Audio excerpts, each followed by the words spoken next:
Bismillah. Assalamualaikum warahmatullahi wabarakatuh. Alhamdulillahirabbil alamin. Wassalatu wassalamu ala nabiyyina Muhammadin wa ala alihi wa ashabihi wa man tabi'ahum bi ihsanin ila yaumiddin. Alhamdulillah, segala puji bagi Allah Subhanahu wa taala di mana Dia telah memberikan kepada kita semuanya nikmat yang begitu banyak, dan di antara kenikmatan yang telah Allah Subhanahu wa taala berikan yaitu kita masih bisa mendapatkan kesehatan sehingga kita dengan nyamannya menunaikan ibadah salat subuh berjamaah di salah satu rumah-rumah Allah Subhanahu wa taala yang kita cintai ini. Kita berharap semoga majelis kita yang singkat ini menjadi pahala yang kelak bisa memberatkan amalan kita ketika berjumpa dengan Allah Subhanahu wa taala di hari akhir nanti. Allahumma amin. Salawat beserta salam semoga senantiasa tercurah limpahkan kepada Nabi kita yang tercinta, Nabi Muhammad sallallahu alaihi wasallam beserta para keluarganya, para sahabatnya dan umatnya yang senantiasa mengikuti sunnah-sunnah beliau hingga hari akhir nanti. Jemaah sekalian, bapak-bapak, ibu-ibu yang semoga senantiasa dimuliakan oleh Allah Subhanahu wa taala. Insyaallah nanti setiap kultum subuh ya, untuk kami pribadi, kami akan membahas atau kita semua akan belajar bersama yaitu tentang kitab Al-Jami'. Yang mana kitab Al-Jami' ini berisi tentang pembahasan seputar adab dan akhlak dan beberapa nasihat-nasihat yang dibawakan oleh Imam Ibnu Hajar Al-Asqalani rahimahullahu ta'ala. Dan kitab Al-Jami' ini, jemaah sekalian, adalah kitab atau sebenarnya sebuah pembahasan yang ada di akhir kitab. Jadi sebagian ulama itu ada yang hanya mengambil, yang enggak hanya, ada yang mengkhususkan pembahasan kitab Al-Jami' dari kitab aslinya. Apa itu kitab aslinya, Ustaz? Namanya adalah Bulughul Maram. Dan kitab aslinya itu cukup tebal. Di bagian awal-awal itu pembahasannya tentang masalah fikih ya. Dan untuk masalah fikih insyaallah ya sedikit-sedikit dibahas oleh Ustadz Aji ya, sudah dari kemarin alhamdulillah tentang masalah tarawih, kemudian masalah nama sholat ya. Insyaallah nanti ada tambahan-tambahan dari beliau. Nah, kalau saya bagian terakhirnya itu pembahasan tentang adab dan akhlak. Dan kita semuanya belajar di sini, dan materi yang disampaikan ini bukan serta-merta hanya untuk panjenengan, tapi juga untuk yang menyampaikan. Karena yang menyampaikan juga masih butuh belajar, jadi kita sama-sama belajar. Semoga apa yang kita lakukan ini bisa mendapatkan pahala dari Allah Subhanahu wa taala. Nah, jemaah sekalian rahimani wa rahimakumullah, sebelum kita memasuki ke pembahasan hadis pertama, alangkah baiknya, dan ini biasa dilakukan oleh para ulama ya, terdahulu. Kalau mereka ingin membahas sebuah kitab, mereka pasti akan sedikit menyinggung tentang penulis kitab tersebut. Dan ini termasuk dari adab. Kalau kita mau membahas buku seseorang, sebisa mungkin kita bahas dulu siapa penulisnya. Jangan sampai ketika kita sudah tamat bukunya, sudah selesai bukunya, pas ditakoni sinau buku apa sih? Buku kiye, penulisnya siapa? Siapa ya? Ustadz Kayu udah penulisnya. Ustadz Kayu sing nyampetna.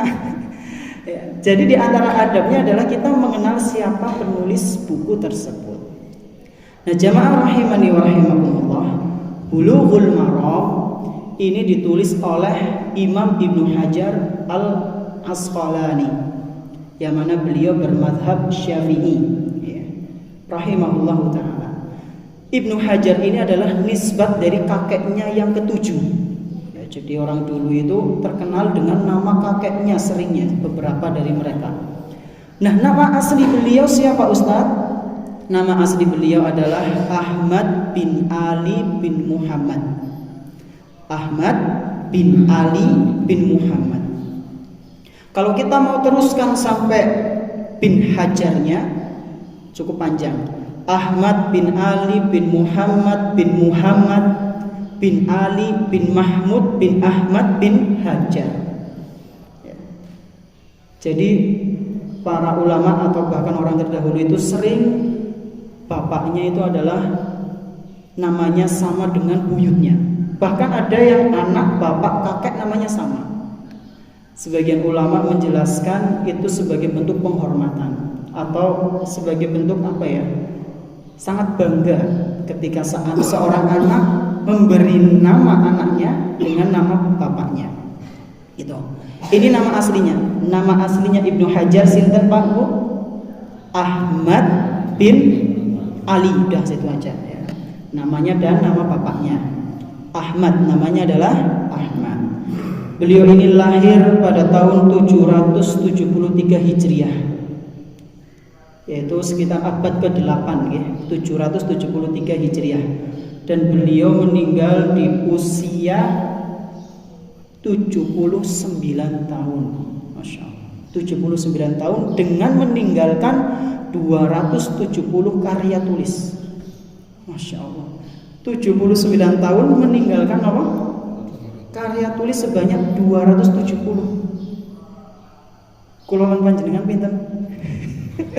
Masih sedikit ya. Ini ulama terdahulu memang Masya Allah.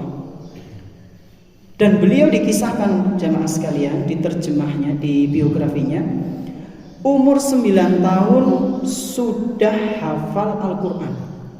9 tahun niku usia bocah kelas pinten? 3, Masya Allah. Dan hafalnya itu udah hafal kene kelalen. Nggak seperti kita, kadang kita ngapal sini ya, sini kelalen. Terus kene dihafal maning sing kene kelalen. Beliau ini hafalnya benar-benar hafal mutkin. Apa itu mutkin? Orang kelalen.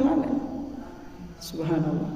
Dan beliau di usia 11 tahun dibawa haji oleh salah satu temannya bapaknya. Jadi beliau lahir dalam keadaan yatim piatu. Ditinggal ibunya ketika masih bayi dan ditinggal bapaknya ketika usia 4 tahun. Ketika sakit-sakitan bapaknya ini memberi wasiat kepada sahabatnya supaya jangan tinggalkan anakku, didik ya, tolong biar jadi orang ya sukses temenan dalam hal agama. Akhirnya benar, waktu itu diasuh oleh sahabatnya yang bernama Al-Kharubi ya. Dan Al-Kharubi ini jamaah sekalian adalah seorang saudagar yang sangat kaya raya.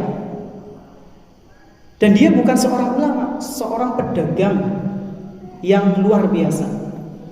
Dan dia Masya Allah, atas izin Allah Subhanahu wa ta'ala, memanfaatkan hartanya yang luar biasa ini untuk membiayai si Ahmad bin Ali atau Ibnu Hajar al-Asqalani.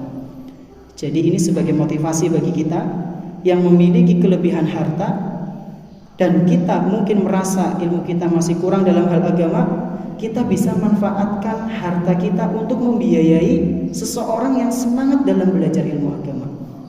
Dengan begitu, ilmu yang dia pelajari bisa menjadi amal jariah bagi panjenengan, bagi kita yang membiayai. Ya, Masya Allah. Dan ketika itu di usia 11 tahun dia haji dengan sahabatnya bapaknya ini. Dan ketika di Mekah sana beliau belajar dengan beberapa ulama ya cukup lama, yang biasanya kan dihaji dengar kajian-kajian. Nah, kemudian di usia 12 tahun diceritakan beliau ditunjuk sebagai seorang imam taraweh di Masjidil Haram. 12 tahun usia, bocah kelas ya 6 SMP kelas 1 ya. Bayangkan imam usia 12 tahun di Masjidil Haram. Dan itu usia yang sudah balik ya, seperti tadi malam disampaikan oleh beliau Ustaz Haji Hafizahullah. Nah jemaah sekalian rahimani wa rahimakumullah, di antara kisahnya yang menarik, beliau juga seorang ulama yang sangat disegani, disukai oleh semua kalangan. Bahkan sampai diceritakan Muslim maupun non-muslim sangat senang dengan beliau. Kenapa kok bisa sampai seperti itu? Disebutkan dalam biografinya bahwasanya beliau ini ketika hidupnya akhlak dan adabnya begitu luar biasa. Akhlak dan adabnya begitu luar biasa. Diceritakan diantaranya adalah sikap sabarnya beliau. Suatu hari pernah ada seorang penyair, dan penyair ini membuat syair yang isinya mengejek beliau, ngelek-ngelek, syair bersyair tapi isinya apa? Menjelek-jelekkan Ibnu Hajar Al-Asqalani rahimahullah. Dan beliau ini nggak tahu dengan si penyair tersebut. Yang tahu siapa? Yang tahu murid-muridnya. Ketika murid-muridnya sudah tahu ternyata ada si fulan bikin syair isinya menjelek-jelekan Ibnu Hajar, beberapa muridnya ini bikin apa ya? Kesepakatan. Oke, si penyair kayak kebugi bae orang terima ya. Masa gurune dewek nggo apa ceritanya? Nggo pelarakan. Itu bahasa kita. Buat ejek-ejekan di syairnya. Ayo kita pukuli saja. Ketika murid-muridnya ini mau berangkat, ternyata Ibnu Hajar mendengar kabar tersebut. Ketika mendengar, kira-kira Ibnu Hajar pripun Pak? Sip, laksanakan gitu apa pripun? Beliau marah luar biasa. Beliau marah luar biasa kepada murid-muridnya sampai meminta mereka stop, jangan seperti itu. Beliau tetap bersabar ya. Meskipun ada beberapa orang yang gak suka. Itu diantaranya. Kemudian diantara sikap beliau ini adalah orang yang sangat tawadhu ya, dan ini sifat yang sangat sulit untuk kita ya, sebagian dari kita untuk mempraktekannya. Ketika beliau ditanya oleh salah seorang muridnya, hal ra'aita misla nafsik, wahai Ibnu Hajar, apakah engkau melihat ada seseorang yang kemampuannya itu sama dengan dirimu? Maka Ibnu Hajar hanya diam sejenak, kemudian membaca firman Allah Subhanahu wa taala, "Fala tuzakku anfusakum." Janganlah kamu merasa suci dengan dirimu sendiri. Habis itu sudah diam. Beliau enggak berkata-kata. Bahkan pernah ada yang bertanya, "Wahai Ibnu Hajar, apakah Imam Az-Zahabi dan engkau ini ilmunya sama atau lebih bagus mana?" Beliau cuma diam, sakata, cuma diam, gak mau jawab, tinggal lunga. Ini bentuk tawadhu beliau. Dan beliau gak suka meremehkan orang lain. Apalagi di antara orang yang beliau sukai itu, yang beliau ngefans kepada seseorang, yaitu Imam Az-Zahabi. Bahkan dikisahkan ketika Imam Ibnu Hajar di Mekah tadi disebutkan, beliau ketika minum air Zam-Zam, beliau diniatkan berdoa kepada Allah supaya bisa seperti Imam Az-Zahabi. Tapi ternyata kata sebagian ulama, Ibnu Hajar ditakdirkan jauh lebih hebat daripada Imam Az-Zahabi. Jadi air Zam-Zam itu diantara khasiatnya jamaah sekalian akan berefek dengan niat seseorang ketika minum. Rasulullah SAW pernah bersabda, ma'u Zam-Zam lima syuribalah.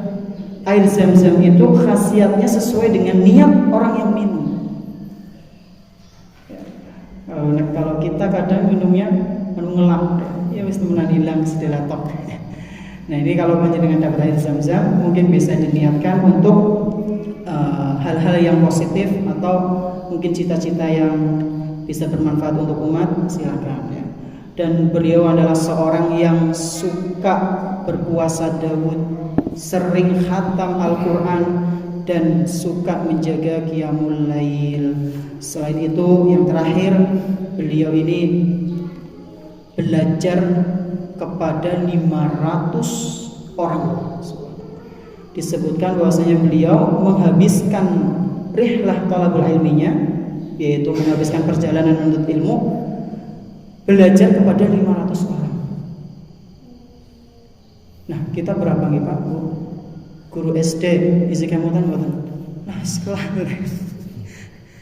gambaran wajahnya wis ngambriang.